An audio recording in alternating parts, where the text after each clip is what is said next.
And welcome back to another episode of the Real Conversations podcast. I'm your host, Jacob O'Connor. Real Conversations podcast for those dedicated to doing hard things and living a meaningful life.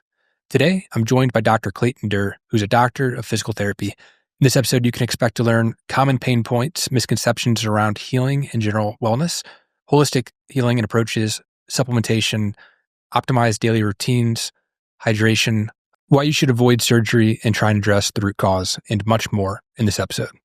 Let's get right into it. I'm particularly excited for this episode because one of the topics often discussed in the podcast is just this idea that you can overcome both physical and mental challenges. Like you can push through, you can persevere, you can overcome whatever current situation you're in.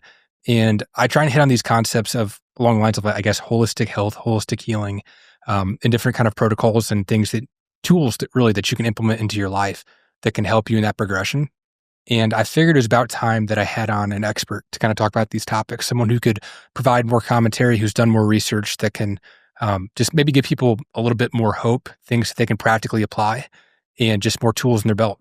So today I'm joined by Clayton Durr, and I'll let you introduce yourself a little bit here, Clayton. Yeah. So my name is Dr. Clayton Durr. I'm a physical therapist. Been in practice for about 5 years now. We generally call ourselves performance physical therapists, I say we at our practice, just to try to set ourselves apart because people have preconceived notions of physical therapy, right? Somebody who's post-stroke, somebody who's post-ACL surgery, generally an older individual or a very, quote, broken individual. And although we help those people as well, a lot of the times, like someone like yourself is a great client of ours who isn't operating maybe at their highest potential or having pain every time they get to 8 miles in or every time they bench press over 200 pounds. Like we also focus on those athletes, and there's not many of us here in Wichita that focus on that. And so that's kind of how we qualify ourselves. But yeah, been in practice for 5 years and really learned a lot of pattern recognition on how to help people much more efficiently. How does mental stress affect your physical body? This is a whole can of worms. That I know it's a deep, I can expose you to it ultimately. And so when it comes to psychological stress, I think it goes back to those learned behaviors. When you're under a lot of stress, what do you generally do with your body? How does your posture change? How do you sit? Like, what is your default pattern?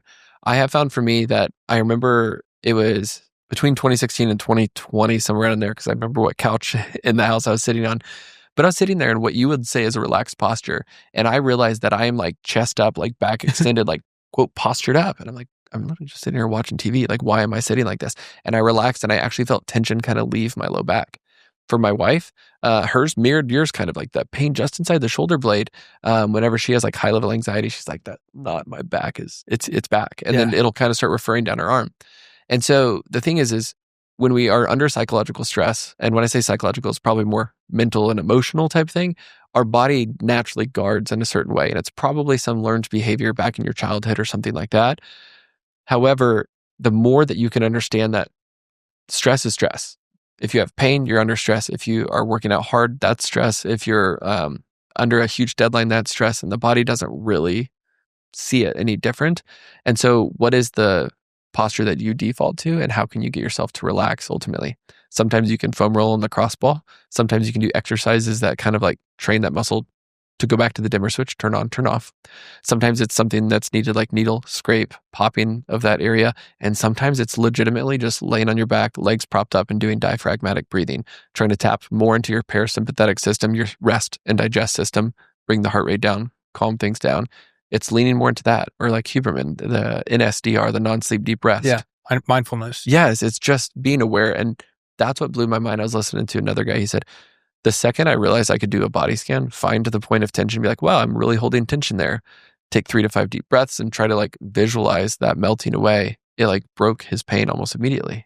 And so if you're somebody with chronic pain and you're under a lot of stress, I've recommended this book to 4 or 5 patients and it's been life-changing for them. It's called Healing Back Pain by Dr. John Sarno. And he talks about this thing called tension myositis syndrome. And it's emotional stress turning into essentially myositis, which is irritation of the muscle. And the syndrome, essentially you holding tension in a muscle, secondary to a childhood trauma or secondary to a psychological stressor. Yeah. And I'm glad that we hit on that because I think that's a big takeaway I want people to have is that your psychological stress really does impact how you move and how you feel. And it'll wear on you over years and decades, for sure, which is why 40 and 50-year-olds are the ones that are like in the most pain, and up from there, but in the most pain, but sometimes the hardest to work with, not not because you don't understand what I'm saying or you don't believe me, but it's like you've got that many more years like built up into this learned behavior ultimately. Mm-hmm. Hey guys, Jacob here. Real quick before we get back to the episode, I just want to take a quick second and say, if you guys are enjoying this episode, please make sure to share the link with a friend. You may have noticed I don't run any ads in the podcast. In fact, I don't make any money off the podcast. It's quite the contrary. Over the past 5 years, I've invested a lot of time, money, and effort into the growth of the show, trying to continually upgrade the equipment, bring on better guests, and just improve the overall quality of the podcast. So if you guys are enjoying this episode or if you enjoyed previous episodes, please share the link with a friend. Sending it to 1 or 2 people makes a huge difference for me on the back end. As always, I appreciate your guys' support. Let's get back into the episode. I think in general, people go too far into, I just need to get an injection or I need to have surgery, and they try and do something like permanent rather than addressing the root cause and, to use your own terms, healing without harm. Yeah. And so I'd love for you to kind of talk about like your thoughts on that, and then we can lead into my specific situation and other tools and just kind of the outline that we've put together. Yeah, absolutely. So like you mentioned, I actually started a podcast at the beginning of this year called Heal Without Harm, because I kept getting more and more and more frustrated with what people would say when they would come in the door. They would be like, so when should I get my injection? Or how many times do I have to, I literally had someone say this, how many times do I have to come here before I can get my MRI? As if the MRI was going to be the end all be all. Right. As if it was going to like just unlock all their pain and make it all disappear. And what people don't realize is injections ultimately mask the pain, and they actually speed up the breakdown of soft tissue. So you're going to break down your tendons, ligaments, muscles, all of that quicker. Or they're quick to go on medication, and all of these things that don't solve problems, they just like wash them away. And so through all that frustration, I realized I can help every single person coming in the door. Don't get me wrong. But if I want to help more people, I need to talk to more people, and putting out good content when I get frustrated by other people's sometimes incorrect content, or like, oh, there's a new drug for this. And it's like, or you could live out your lifestyle. But if I'm not contributing to that, contributing to putting out that information, then ultimately it's somewhat my fault too. Yeah. And so that's where I picked up on starting that. And I think it's cool because this is providing access to information that can really help people change their life. I know that there's people that are motivated to get started working out, or they have this goal, like myself, 100 miles that you want to hit. You keep running into these old injuries or developing new injuries, or you just have these misconceptions, these preconceived notions of things that might go wrong, and that you're not going to be able to overcome that. And so I guess similar to kind of what Andrew Huberman does with his podcast, like half the battle is just getting people the correct information and helping them feel equipped to actually tackle these goals that they have for themselves. So I'll kind of turn it over to you here. Like, I'd love for you to jump into maybe some of the preconceived notions, misconceptions that people have in general about holistic healing and different approaches to it. Yeah. And so one of the things you talked about was you mentioned old injuries. And on some of the podcasts that I listen to, they ask the question, what is something you used to believe that you no longer believe, or vice versa? And I still remember in the first couple months of starting in practice, my boss said, like, everybody's going to need PT at some point in their life. And I was like, well, that's a really opportunistic statement, like, oh, eventually you'll come need us. But it's true, especially as I get older. I'm now 31, and then I treat, 40, 50, 60, 70 plus year olds. And I realized that my problems are I'll get low back pain because I've got a lot of flexibility back there, so I'll overuse it. My right shoulder is also super hypermobile. I can sublux it or slip it in and out like on demand. And so sometimes that gets overused. And so I've got these like certain injuries that I have hurt in the past that if I do enough of a certain task, it pops up. If my stress goes up and I'm not paying attention and not working on certain things, it'll kind of pop up. And so it's like this little revolving door if you don't go fix the problem ultimately. Now, I remember even when I was in clinicals, I remember thinking my shoulder's so slippery, all this kind of stuff. I'll probably just get surgery in my 30s. Like, it's just bound to happen. Mm-hmm. Again, preconceived notion. And now I'm like, I could probably just get a dry needle by my coworker, work a little bit more on this exercise, yada, yada, and I'll probably clean it up. Yeah. And I remember my wife questioned me one time. She said, how are you so confident you can help everybody? And in her defense, this was within my first year of graduating and practicing. But I was like, I've just seen enough people that seemed like too daunting of a problem to fix that we fixed within like a month. Mm-hmm. And I even had some of those preconceived notions of, nope, you're just broken. Like, you're 40. Like, you're probably going to need a total joint replacement, all this kind of stuff. And it's not necessary. It's not needed. And when you have proper evaluation, I think this is where it gets down into the details, is when you get properly evaluated from a musculoskeletal perspective, meaning let's go test this muscle, test this ligament, test the flexibility of these joints, see how you're moving. that's when we can go solve the problems. But when you walk into a regular medical doctor's office and you get 6 minutes with them to say, my shoulder's been bothering me, they're like, okay, cool. Let's go and get an x-ray. I'll go and prescribe you some meloxicam, which is an anti-inflammatory. If that doesn't work for the next 4 weeks, then we'll go ahead and get you an injection. You can get those every 3 months to try to like keep the pain down. And after 2 of those failed, then we'll get your MRI, and then you'll probably need surgery. No mention of physical therapy and solving the problem. And it's just enough of those stories have been said that I'm like, we've got to do something about this ultimately. And so that's ultimately what I've learned in my 5 years, and trying to teach every person that walks through the door what's going on and how to fix it themselves has been what's been so rewarding throughout that process. Yeah. And I think that is the practical application of this episode specifically, is getting people the tools, the right questions, as much as they can do on their own. Like, I think it's great if ultimately they want to go and see a PT. I think that's awesome. I know that for certain people, it's expensive and it's difficult. So I would love for you to kind of start with like, what do you do to get down to that root cause? Like in my situation, I grew up playing basketball, and I used to get these muscular knots in my shoulder blade from, I guess, overuse or dehydration or whatever that root cause may have been. But that was a constant issue in high school. And as I've been ultra running, it's been something that's popped up even more. And it got to the point where I couldn't run a couple weeks ago. And so you actually were kind enough to let me come see you, and you dry needled me and you scraped me, and I never had that done. And it released it so much better than I've ever been able to prior, other than allowing only time to release it. And so I was amazed at like how you were able to do that. And I would love to maybe start off with like, how do people get down to the root cause, and what do you mean by the root cause?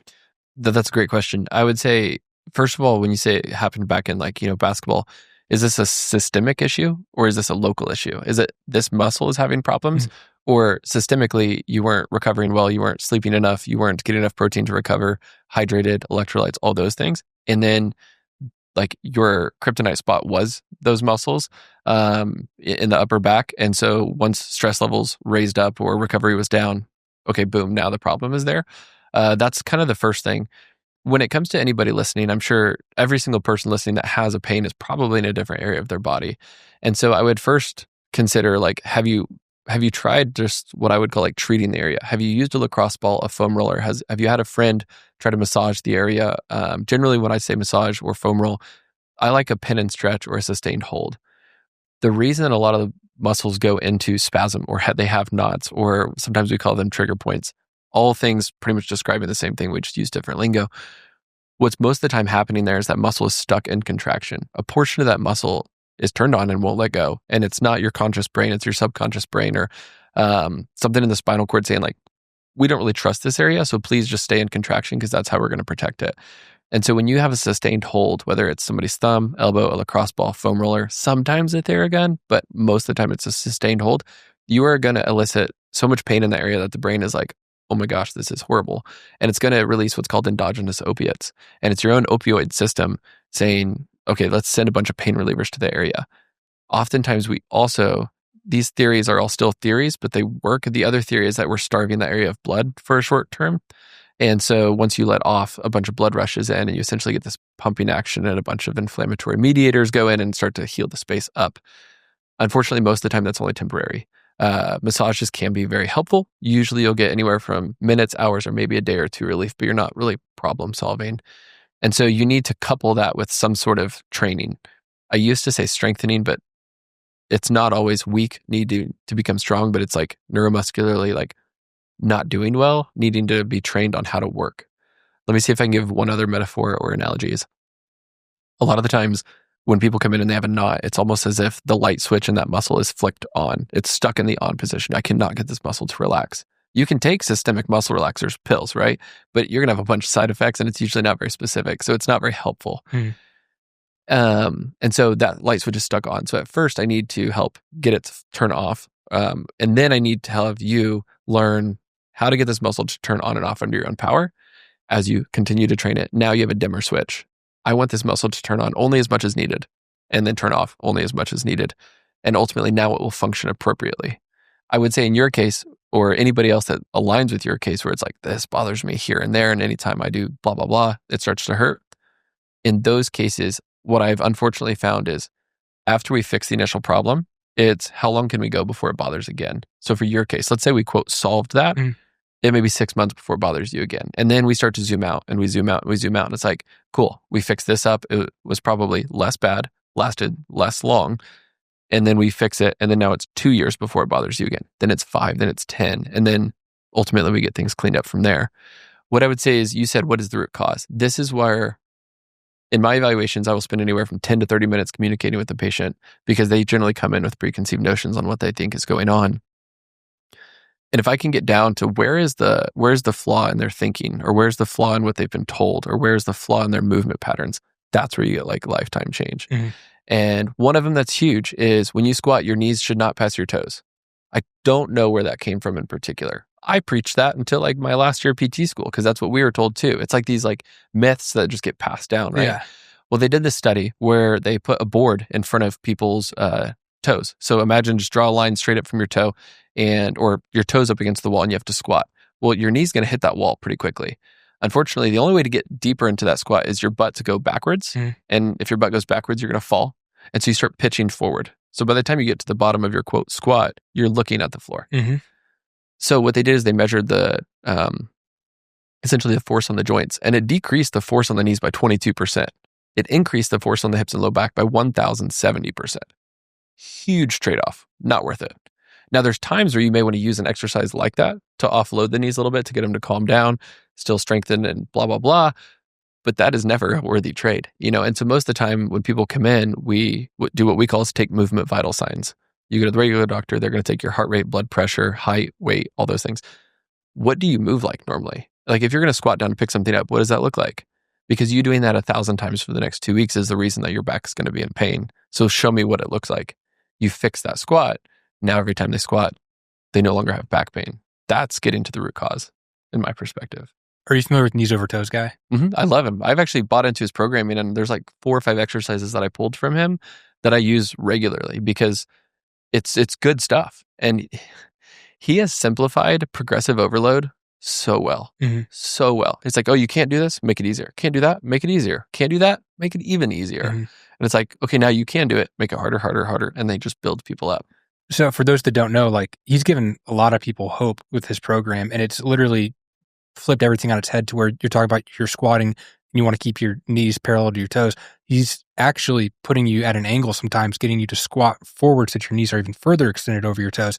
Like I'd love for you to kind of talk about what that's doing and why that's actually helped people with knees and back problems. I would say, to keep it super simple, it just goes down to, like I said, the progressive overload. Like not only are we made to do that, but he does it in a way that slowly progresses it, so it's never too much too fast. Ultimately, you said, how does that help? This is where I would really want to be visual. But when you squat down, if you don't share the load between your hips and knees appropriately, one of them's going to take on that force. And so because he knows so many people think you shouldn't let your knees go over your toes, he very well marketed himself as like, I'm going to go directly to that and say, no, your knees are supposed to go over your toes. And now when they squat and they let the knees go forward, they're going to be way the heck stronger, because now it's split between the two. And so when you're trying to squat down, your shoulders should stay right over about midfoot ultimately, which I guess if you say the knees are staying back and you're pitching forward, you are following that, but your butt's never going to get below chair height. And that's kind of part of the problem. And then you put a barbell on that person's back to where they're trying to stand up, looking at the floor with a bar on their shoulders. Then you're asking all of your low back muscles to like overwork. You're pinching the front of your hips. And so now you have people coming in saying, every time I squat, I have hip pain, I have back pain, I have fill in the blank. And it usually boils down to their squat pattern is poor. And it's mostly because they were taught wrong. So to make this even more applicable for people at home listening to this, what are some of the most common injuries? And then how would you recommend they diagnose the root cause of those injuries? So I would say it's really hard to diagnose yourself, even if someone's calling me like a friend and I'm trying to diagnose them over the phone.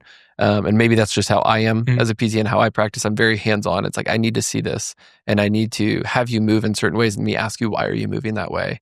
Hopefully not to be offensive, but to like, what leads you to think that's the correct way to move, so I know what problem to go fix. We'll come back to the diagnosis part, but the most common injuries I would say is shoulder blade pain, and then sometimes pain that ends up going down the arm, secondary to the musculature there. medial or lateral, so inside or outside of elbow pain, golfers or tennis elbow. Those are probably the most common upper body injuries. And then lower body is definitely going to be like hip pain, SI joint pain, or low back pain. Usually they're all kind of the same problem. They just present in different pains. Or it's going to be knee pain. What's interesting though is some things that I've learned is, I'll see if I keep this straight. Mobility issues generally start distally and move proximally. So if you have an ankle deficit to where your knee can't go over your toe because your calf is so tight, well, that changes everything up the chain. So now when you do squat down, your knees can only go so far because you don't have the flexibility. And then your actual complaint is I have pinchiness in the front of my hips or I have pain in my SI joint. And it all comes down to your ankle is immobile. So the root cause is we need to fix your ankle mobility after we put out the fire of the pain at your hip and low back. The rest of that statement that I've figured out is stability issues start proximally, so higher up in the chain, and they present themselves lower. An example would be plantar fasciitis, or people generally call it plantar fasciitis, but any sort of heel pain. It's usually a hip stability issue. If your hip or your big butt cheek is not stable enough to handle running, walking, or any sort of single leg activity and stabilize essentially the chain going down, so hip, knee, ankle, then the ankle is now having to try to like make up the difference for what your butt cheeks can't do. So you have all this excess movement every time you land on that foot with running, walking, whatever the sport is. And so now that's where the pain is popping up when we actually need to go up the chain and make you more stable at the hip. And then my job is to put all those pieces together, play detective and essentially solve it with you and for you. But those are some things that I've noticed in regards of common injuries. Yeah. When I first started running, I met someone who's, she's a really good ultra runner. And I don't know if she's actually a PT, but she's done a lot of her own research and things like that. And she started preaching to me and she would say, glutes and quads. Mm-hmm. Like, because I would have all this different pain, especially like in the knees and then a little bit of plantar fasciitis. And she was always just telling me glutes and quads, strengthen them. Yeah. And I think one thing I enjoy about my job, but you could say this about anything, is when you first go in, you think you know all this stuff. Then you quickly realize you don't know all this stuff. You learn all these big words and then you're like, okay, I understand. I have no idea how to teach it. And then it comes all the way back full circle to, wow, it's so simple. And all I need to tell you is glutes and quads. And it really does fix most issues, ultimately. And then those couple unicorns that don't get fixed by it, those are the ones who go to PT. And so you asked, how do people diagnose themselves? I still haven't figured that out in particular. What I would say is if you have pain, follow the stuff that I recommend on like my TikTok and Instagram and stuff. And if that doesn't work, then reach out to me directly. And then I may be able to help you. And if not, then it's like, come on in. So it's almost this, I can't think, it's almost like a funnel, right? Like most people are going to be helped by just doing glutes and quads, for example. If that's not working, then go ahead and buy someone's like $10 program or buy into Neo over Toes Guy. I don't have any products or anything, but then go into a little bit more specifics. And if it's still not working, then go to a PT. But please, for the love of God, if it's just a tendonitis or like a knot in your shoulder and you don't think it's a systematic, I'm dying type thing, please reach out to a physical therapist first, because we are going to keep you out of the medical office. We're going to keep you out of injections. There's actually a study, I do not remember the details, but the second you medicalize musculoskeletal pain, like the cost and the cost goes way up, like on average. And the chance of chronic pain skyrockets. Because the second you have someone come in with general low back pain, which I would probably solve by like double checking the spine's moving fine, strengthen the hips, dry needle your glutes, and then like progressive overload. The second you tell that person you have degenerative disc disease or triple D or a small herniation, like that has now been planted in their brain and you cannot get out of their brain the fact that like, no, they said I have a disc issue. They say I have arthritis. That's the reason for my pain. And it's like, I don't know, because the lady that just left my office literally 2 hours ago said that she was diagnosed with arthritis in her neck and she hasn't had neck pain her entire life. Yeah. So is this a true cause? No, it's not. And I have more studies to show for it if you want me to. And that's so hard to work back from when they do end up in my office. Yeah. I'm curious what you would think about this with regards to what you just said. Early on in college, I was having a lot of low back pain. And I mean, it got really bad. And it was really flaring up. If you're familiar with basketball, you do the defensive squat to play defense on someone so you're in a low stance. Yeah. So I was really flaring my lower back. And I'd been playing basketball since my entire life. So I was often in that stance. And I was having a lot of back issues. So I was going to the doctor. And it was like real bad. I was in a lot of pain. And the doctor, I don't remember if it was surgery or an injection, but they ended up saying I had like a low-grade osteoporosis. And so I was like, oh my gosh, like, it's crazy. I'm so young. And like, I can't believe we're heading towards that route. My brother's had back issues and back surgeries starting in high school. Like, I don't want to go down that route. I don't remember who recommended it, but they told me focus on your core, strengthen your abs. And by flexing your core, you can alleviate the stress on your lower back. It says become like a conscious effort of mine is focusing on my abs, even to the point where if my low back starts to hurt me during an exercise, I will consciously flex my abdomen to relieve the stress a little bit on my lower back. I'm curious what you think about that situation. Yeah, no, I think it's a great question. And I remember seeing a basketball player. He was really tall, generally a post guy, and had a bunch of low back pain. And after about 2 visits, he finally got his MRI back, and he was actually diagnosed with, can't remember the exact diagnosis, but what I remember it was essentially a stress fracture of the back from always being in extension.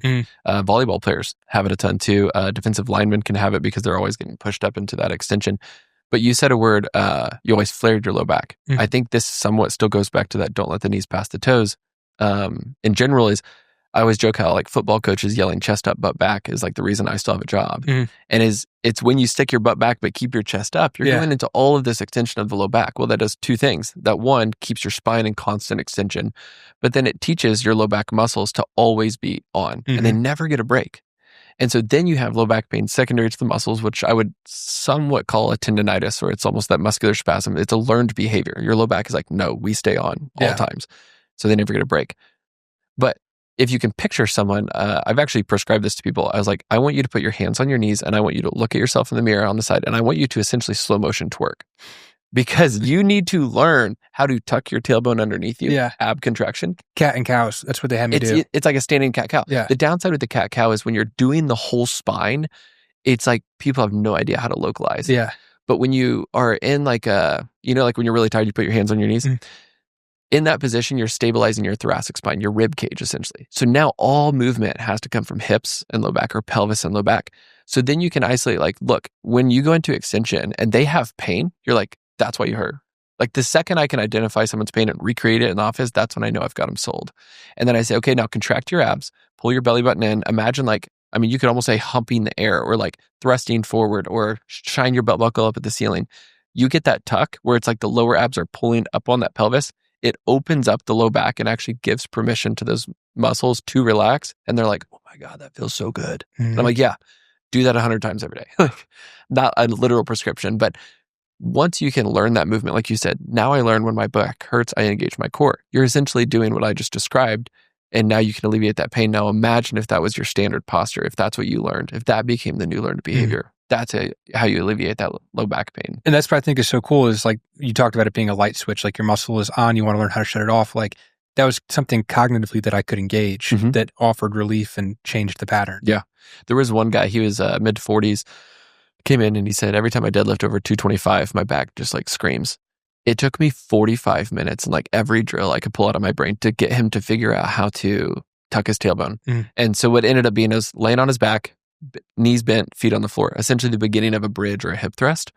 And I slid my hand under his low back and I said, smash my hand. Now, after 45 minutes of a bunch of different drills, that's what it finally came down to. Yeah. And once he figured out how to click that in, and he was like, oh, that's what you want? And I'm like, yes, that's what I've been working on this whole time. And I said, now do you feel your abs are turned on? And we talked about that for a sec. And then I said, now I want you to carry this over into your deadlift. I saw him one more time after that and he never had pain again. But that was also because he went and did the work and learned and set it into his brain. But that was the movement unlock. But if I'd never taught him that, he never came to me and he just went into, a surgeon. It's like, all right, well, your L5 is kind of getting a little bit worn out. So let's just go ahead and, screws, bars, and let's stabilize that. And then here we go on a bunch of medical costs, a bunch of potential chronic pain, and then a whole slew of things. So one of the things I want to hit on, because I talk about it often in the podcast, is recovery. I'm a huge advocate of sauna ice bath. I've been preaching this for years. This is your opportunity to shoot me down and provide what you think about that. Yeah. So I would say sauna, I think, is all upside. Ice bath, I keep going back and forth. I think I'll go between opinion and like science. And I think most science shows that ice bath doesn't do all the cool things we thought it does. And most of the studies that are coming out now showing that ice bath right after a workout actually like halts protein synthesis or muscle building. Oh yeah, I wouldn't do it right after. Yeah. And I don't know if they've isolated how long to wait type of thing in regards of like ice bathing relative to your exercise. But definitely I haven't seen anything positive about doing it right after in particular. What I found personally to be the biggest benefit, and when I talked to Hunter at Sweat House, he talked about all the like the mental aspect benefits. And I think that's where I would put it, is like just getting yourself to do that hard thing and then staying in there. And then the second layer being like breath control. Can you control your breath in this harsh environment? And then I do think there's a little bit that I've read that talks a little bit about being comfortable with cold, and then like some certain brown fat kind of like synthesis, which is generally the metabolic, the higher metabolism brown fat. So that's about what I know about ice baths. So I don't stay away from them. I don't think they're bad or anything like that.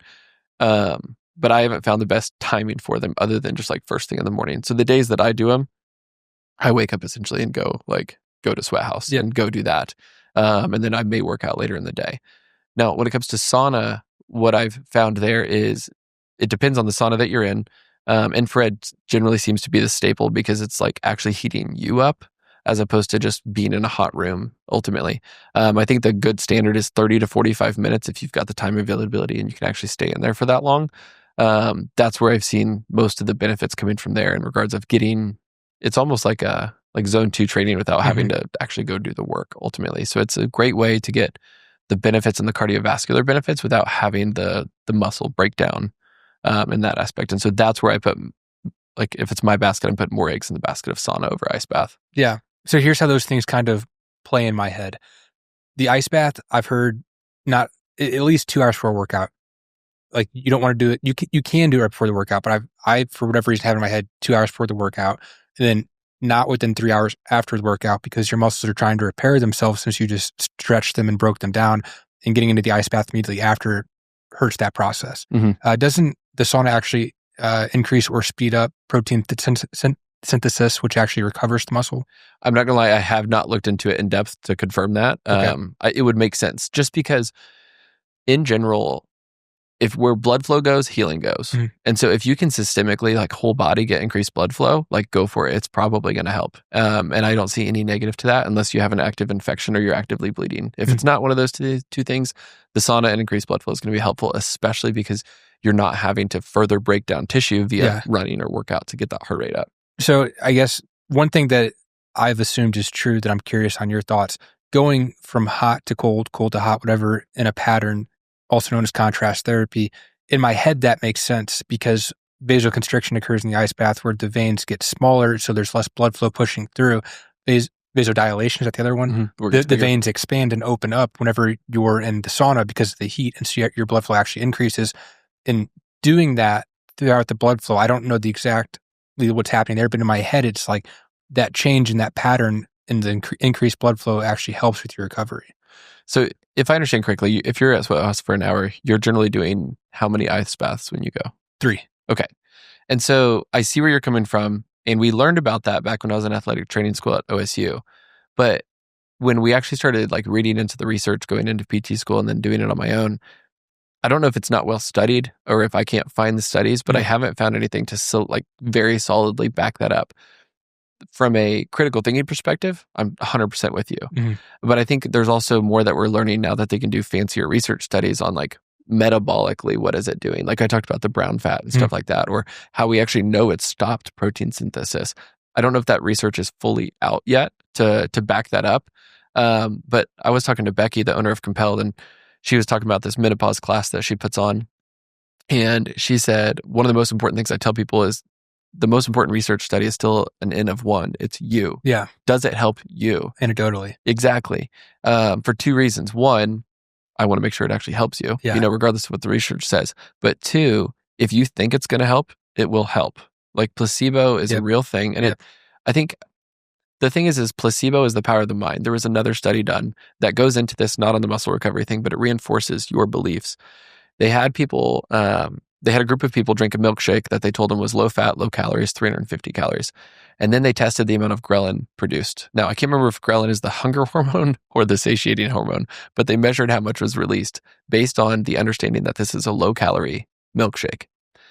Then a week later, they did the same thing. They gave them the exact same shake, but they told them it was high calorie. And they were more satiated, aka more full after drinking what they thought was a full high calorie drink, even though it was the same one. So it doesn't matter necessarily what's coming in. It matters what's perceived. I would argue it's both. Yeah. But with the fact that you can change your hormone levels based on what you think you're consuming is insane. It makes sense, but it's insane. And so if you think that this contrast therapy is helping and you have no reason to disagree with that because you feel great, then I'm saying all for it. Go for it. Yeah. And I'm glad you brought up the placebo effect, because I was going to make the comment to the listeners. Going to this podcast, I knew regardless of what you said, I was going to keep doing it, Yeah. because anecdotally, it's made the biggest difference in my life. Mhm. And so I wasn't going to stop doing it, because I am a firm believer of the placebo effect. And maybe you can talk a little bit about what that is and define it for people. But you were asking me prior to this, I'm drinking Element, which is electrolytes mixed with alpha GPC, Mhm. which is supposed to be a bit of a nootropic. And we were going to talk about supplements and kind of things in that realm in a little bit. But you asked if I thought it worked.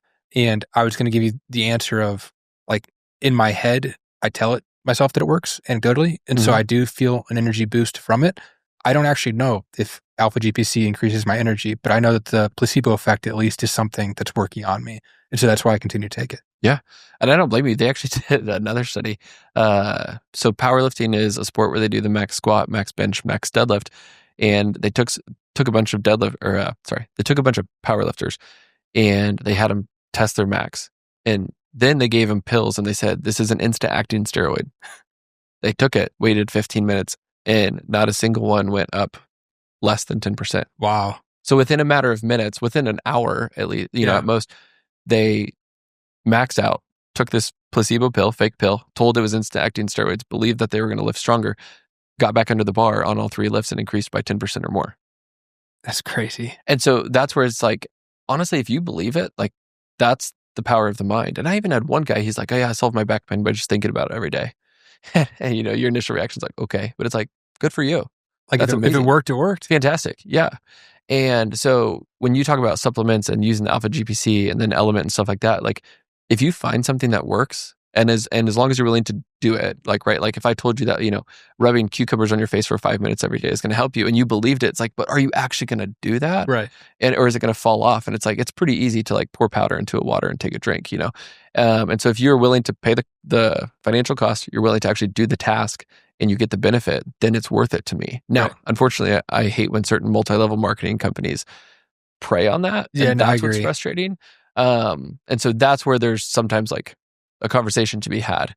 But with the research that I've seen around nootropics, which isn't much, meaning I haven't actually looked into it much, it seems like all upside.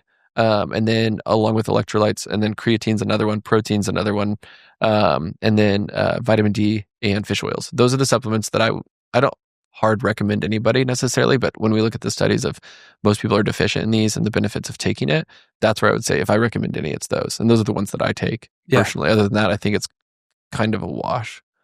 So as we're talking about, I guess, recovery and supplements that are good to take, I mean, I like to break things down into like daily progress, right? Because I understand how things compound if you do one activity over a long period of time, the massive benefit that can come from that. If we look at like an optimized daily routine, whether that is supplements, whether that is certain exercises, stretches, whether that's sauna, ice bath, like if you were to recommend or just talk about a highly optimized daily routine for people to consider, what would you include in that? I think one of them is going to be exercise of some sort. There's one guy that I listened to and he talked about, he's like, you can't drink 7 gallons of water on Sunday and expect to be hydrated throughout the whole week, right? It's something a little bit every single day. There's another study that stuck with me and they took, I think they were athletes as opposed to like just the general population, but they were looking at sleep efficiency as opposed to like sleep duration. So how good of sleep did you get?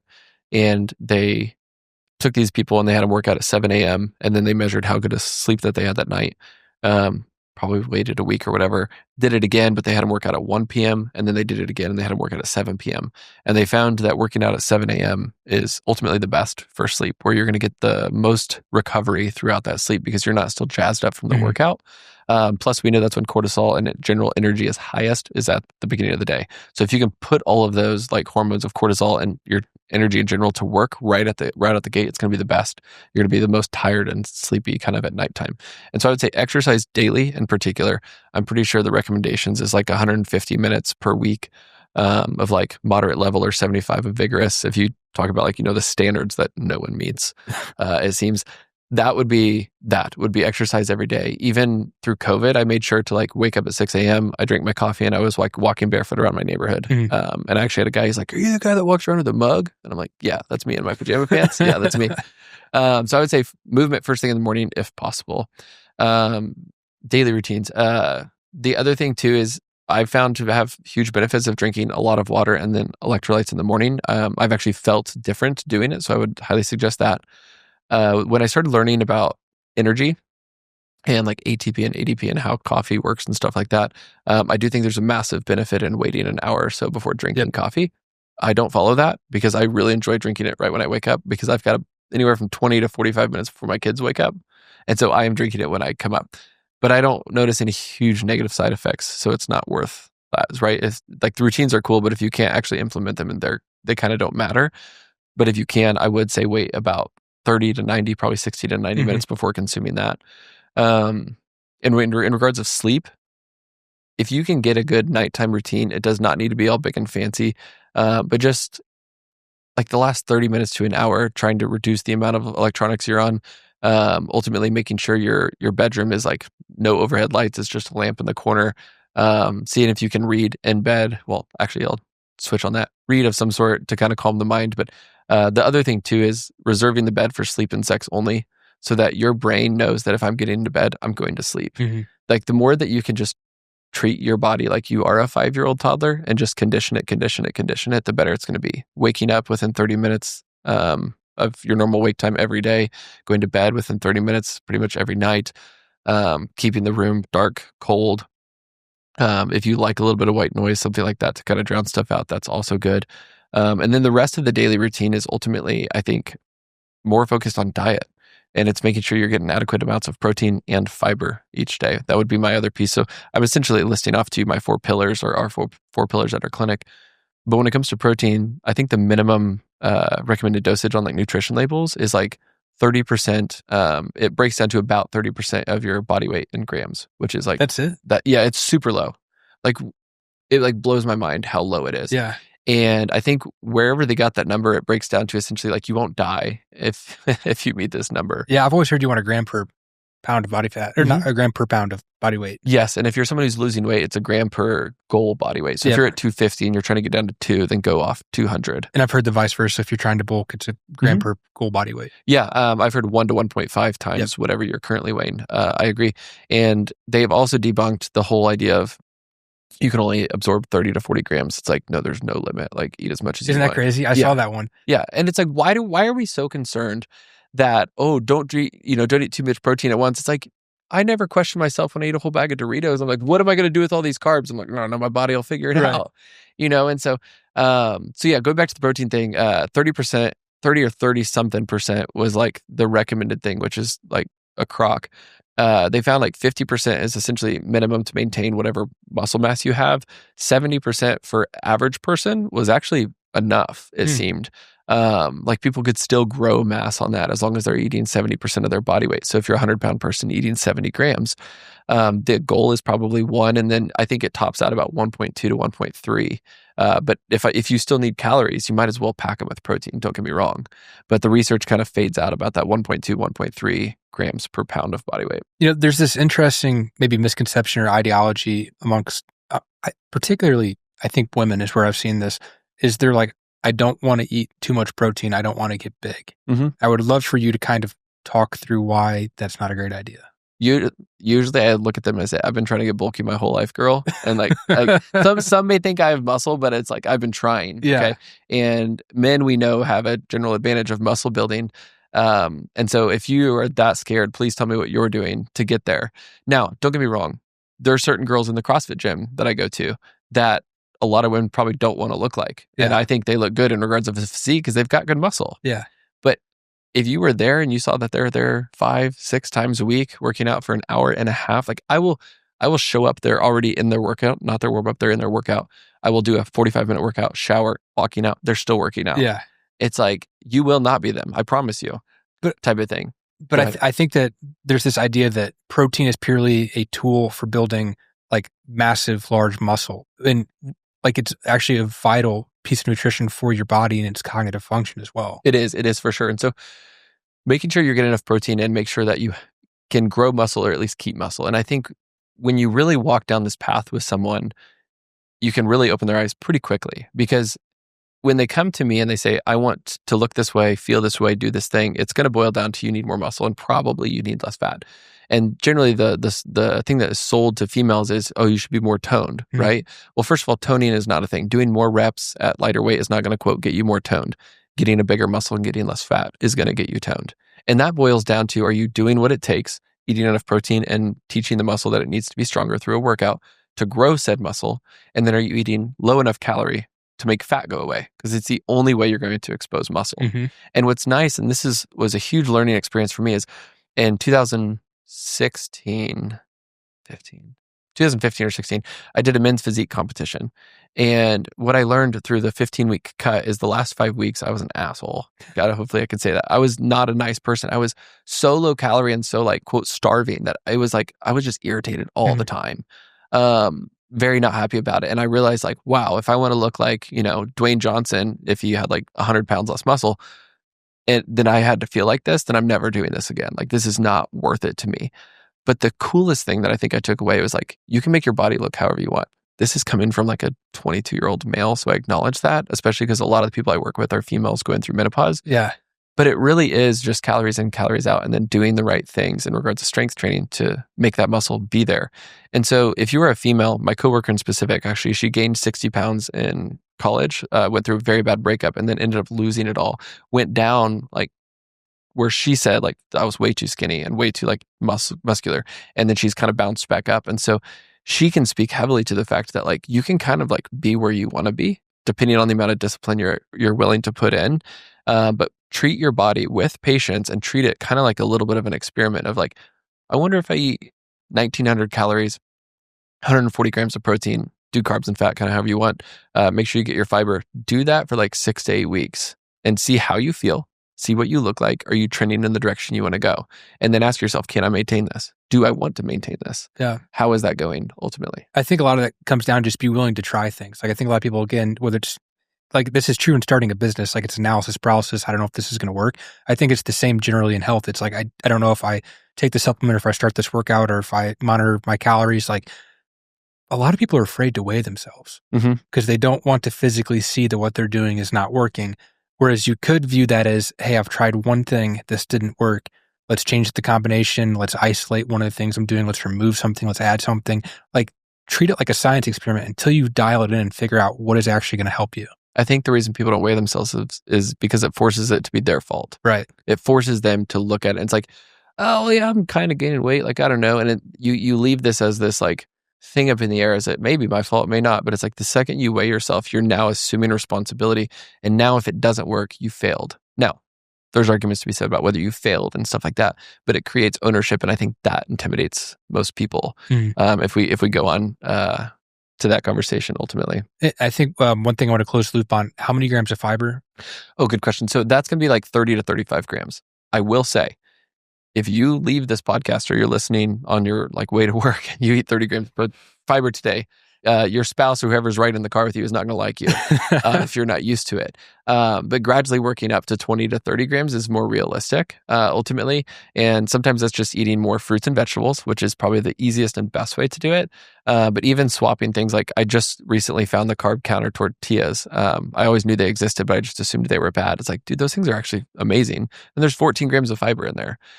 So finding those little things to rope fiber in is going to be helpful. The reason fiber is helpful for you is not only does it help control blood sugar, helps you feel fuller ultimately. The calories from fiber generally don't count as much because they're not really absorbed in the body. But when it comes down to the lower part of the intestines, generally the colon, it does two things. Is if you're having more of like diarrhea types, like bowels, it will actually create bulk and help clear that up. However, on the flip side, it kind of fixes both. If you're more constipated, it'll draw in more water and also help pass. So just consuming a good amount of fiber will actually help both sides of the chart in regards to having bowel movements and stuff, especially because, at least what I've been hearing in regards to research, is colon cancer is on the rise for people your age and my age. And we can go into a whole conversation on diet with that. But I think a lot of it is because we don't eat as much fiber as we once used to. And so making sure you're eating your fiber to where that like your metabolism and your like actual bodily processes are happy, but it's also going to make you feel full. And then also eat enough protein to make sure that your muscles are building so you can be toned and or you can have a nice amount of muscle on you, which also helps blood sugar control too.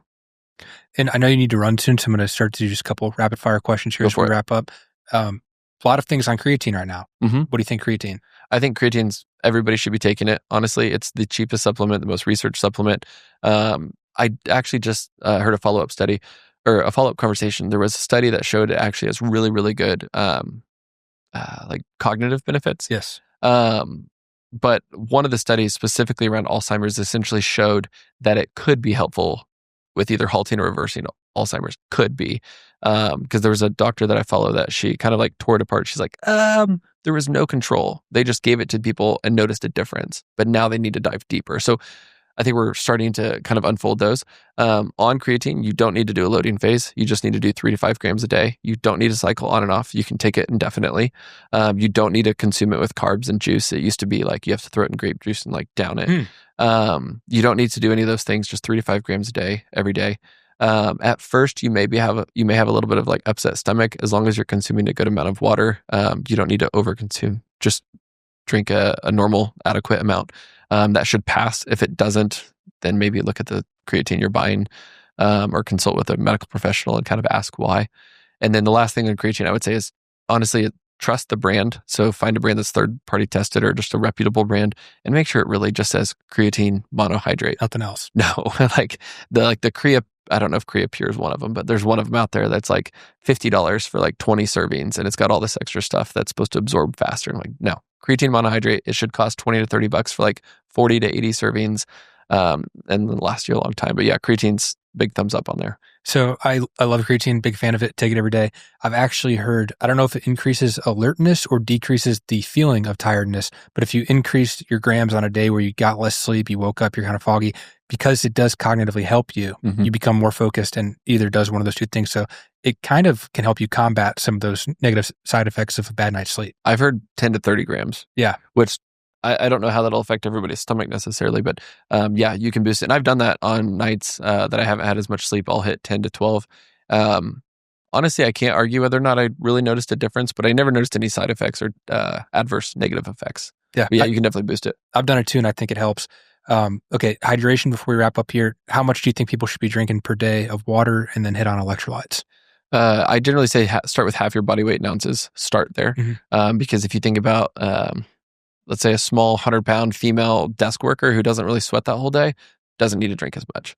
If you're doing like a sauna, but you also ran that day, and you're generally working outside because you also mow lawns, like you better be throwing back lots of water. Yeah. So I would say, like I weigh 180 pounds. I'm trying to drink 120 to 180 ounces of water. I think a gallon is a simple, good way to start, but like try it for 2 or 3 days if you've never drank that much and see how much you pee, see how you're doing and stuff like that. And then if you're somebody who sweats a lot, definitely some sort of electrolyte supplement. I think there was a study that came out that shows like if you're sweating for an hour, you'll probably get rid of about 1,000 milligrams of sodium. And so you should be intaking that probably right back ultimately. I like 2 different ones. I like Element. That's the ones that we sell. I really like because it's bare basics. However, I recently came along Redmond Real Salt, and they have Relight. I like theirs a lot better, purely because of taste, flavor, and they actually have some other stuff like ginger, turmeric, elderberry mixed into some of theirs. And so I like that one better, but both of them work. I actually have Element with me now, and so I'm not like a hater of one, but those are the 2 that I've found to be ultimately the best. I've actually had one patient, she was living in Alabama. She was in the National Guard, sweating a bunch, drinking a lot of water, tons of water. Moved back here, still drinking tons of water, and all of a sudden started getting a ton of brain fog and super fatigued. Came to find out that because she wasn't sweating near as much, she actually like washed out her electrolytes. She went and got tested her potassium, and I think sodium as well was like super in the tank. And so you have to have both. You have to have water and you have to have electrolytes, especially if you're not a high consumer of salt in your normal diet. Yeah. I'm a huge fan of electrolytes. I've used both those brands. I like both of them.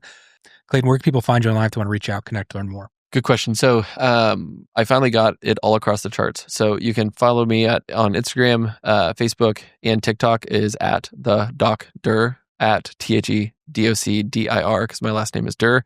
Or you can just go to thedoctor.com to keep it really simple into one website. Awesome. You can find me on Instagram at Jacob O'Connor. The podcast is at Real Period Conversations.